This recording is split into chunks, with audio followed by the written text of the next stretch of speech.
Ma'am मुझे ये जानना है कि ये जो आप बातें कर रहे हो, बातें तो बहुत अच्छी हैं, मुझे अच्छा भी लग रहा है, पर ये बातें कोई और करता तो शायद मुझे ऐसा लगता कि क्योंकि वो पला भरा वैसा है, जैसे अगर आप किसी शहर में हो तो एक्सपोजर बहुत अलग होता है। गांव से निकलकर आपके ऊपर जहाँ पर एक्सपोजर नहीं था, 12th के बाद आप दिल्ली में किसी लड़की को बोलो शादी कर ले, वो ना माँ बाप कहते घूर के देखेंगे आंखों में, क्या कर रहे हो, शादी भी नहीं कर रहे हो। हाँ। और सामने से जवाब भी दे देगी। हाँ, जवाब दे देगी। बिल्कुल। सो आपने 12th के बाद आपकी शादी हो गई, शादी की एक ऑब्वियसली शादी के बाद एक अलग ही जिंदगी शुरू हो जाती है। बिल्कुल, बहुत सी जिम्मेदारियां बढ़ जाती हैं। सो वहाँ से यहाँ तक जो आपने जर्नी की है, मैं एक तो जर्नी आपकी थोड़ी जानना चाहता हूँ, और साथ ही में वो हौसला कहाँ से आया? बिल्कुल, देखो गांव का इन्वायरमेंट ऐसा होता है कि एक महिला अगर घर से दुकान पर सब्जी भी लेने जाएगी ना, तो भी आड़ोसी पड़ोसी को पता होना चाहिए, और उनको जानना भी होता है कि ये जा कहाँ रही है, मतलब इतना रहता है। जब मैंने यूट्यूब चैनल शुरू भी किया ना, तो यूट्यूब कब शुरू किया आपने? ये मैंने 17 में शुरू किया था। 17 में? तो मेरी शादी के मतलब 5-6 साल तक मैं ऐसे ही बैठी रही। 13 में शादी थी, फिर 13 में शादी हो गई, मेरी पढ़ाई भी उधर छूट गई। तो 12th के बाद आपने 12th के बाद मैंने मतलब साइंस ले रखा था, वो इनको डॉक्टर बनना था ना पापा। तो इनको बोला कि मुझे आगे बीएससी वगैरह कुछ करना है, तो उनके लिए रेगुलर कॉलेज जाना होता है। तो दादी सास ने मना कर दिया कि नहीं, घर की है कि वो व्यवहार नहीं जाएगी। हमारे आए हुए मेहमानों की आओ आदर कौन करेगा।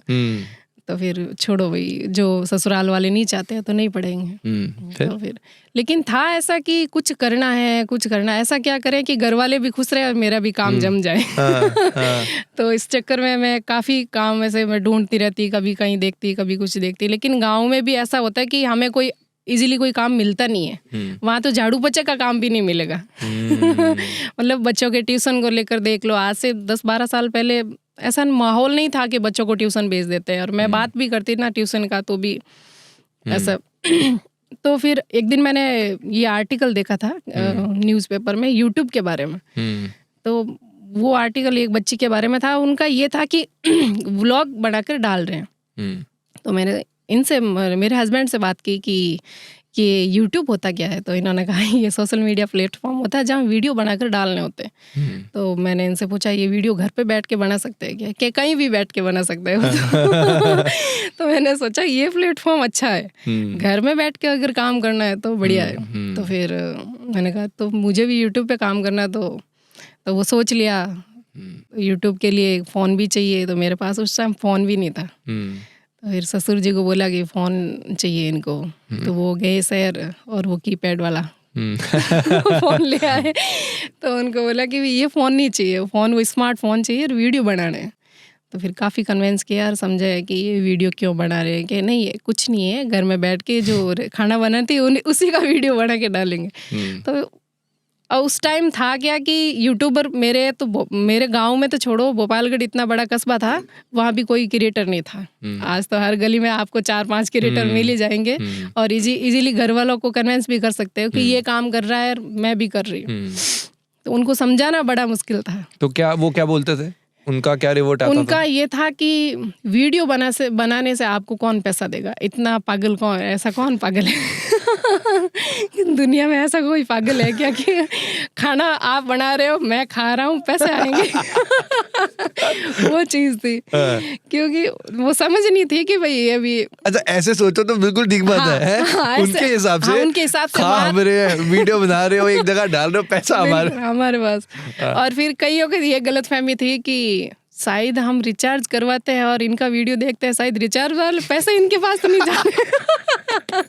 वो बड़ा सीन था।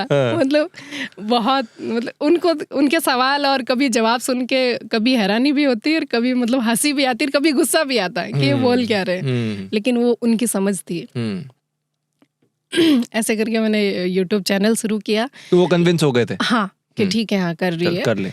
लेकिन 5-6 महीने फिर वो थोड़े रहे सपोर्टिव कि हाँ शुरू किया है तो करने दो। क्योंकि यूट्यूब जब शुरू किया तो डेली रिचार्ज के पैसे उस टाइम मुझे मतलब 1100 रुपये लगते थे। 1 GB डाटा सस्ता, मतलब डाटा सस्ता करने के लिए अलग से रिचार्ज और डाटा खरीदने के लिए अलग से रिचार्ज। वो रिचार्ज बार-बार करना पड़ा। उस टाइम तो रेट भी बहुत ज़्यादा था। तो जियो के बाद, जियो से पहले मैंने शुरू किया 6 महीने पहले। 270 नाम बता रहे। अच्छा। तो बहुत ऐसे डेली कि पापा आज रिचार्ज के पैसे चाहिए, आज पनीर लाना इसके पैसे चाहिए आज ये सब्जियां लानी है, आज काजू लाने हैं इसके पैसे चाहिए। तो एक जब हम काम करते हैं और कहीं से अर्निंग होती है ना, तो माँ बाप दे देते हैं कि हाँ ठीक है कमा रहा है, आज 5,000 आ रहे थे, कभी 10,000 भी आएंगे। लेकिन हमारे 5 पैसे भी नहीं आ रहे थे उस टाइम, फिर भी उन्होंने खूब सपोर्ट किया। ऐसे करते करते 1.5 साल के बाद मेरे 7,500 रुपये आए थे। वो जो $100 कंप्लीट हुए $100 कंप्लीट हुए और 6 महीने में 100 सब्सक्राइबर हुए थे मेरे। 6 महीने लगे मुझे। आजकल के क्रिएटर सोचते हैं ना कि 6 दिन काम किए और मेरे सब्सक्राइब नहीं बढ़ रहे, मेरे सब्सक्राइबर नहीं बढ़ रहे। तो इस चक्कर में आधी दुनिया तो अब कैसे कैसे कंटेंट डाल देती है फिर। लेकिन उनको पता नहीं है कि अगर हमें एक अच्छा क्रिएटर बनना है, लोगों के लिए उदाहरण बनना है, तो हमें पेशेंस भी रखना होगा और एक सही ट्रैक पे हमें काम करना होगा। आप फॉलोवर्स के चक्कर में क्या क्या बोल देते हो, क्या क्या मतलब काम कर लेते हो जो ना समाज के लिए उचित है, ना घर परिवार के लिए उचित है, ना इस देश के लिए कोई उचित है। आपको देखकर किसी को कुछ भी सीखने को नहीं मिल रहा है और वो क्या सोच रहे हैं कि मेरे फॉलोवर्स बढ़ जाएंगे। क्या करोगे इन फॉलोवर्स का बढ़ के, ये भी सोचो आप। मैं काफ़ी क्रिएटर को ये बोलती हूँ कि आप मानो ये हमारे ज़माने में फ़ोन ना आकर हमारे दादी और नानी के टाइम अगर फ़ोन आए होते और हमारी जगह अगर वो होती, तो उनको आप कैसा देखना पसंद करते थे?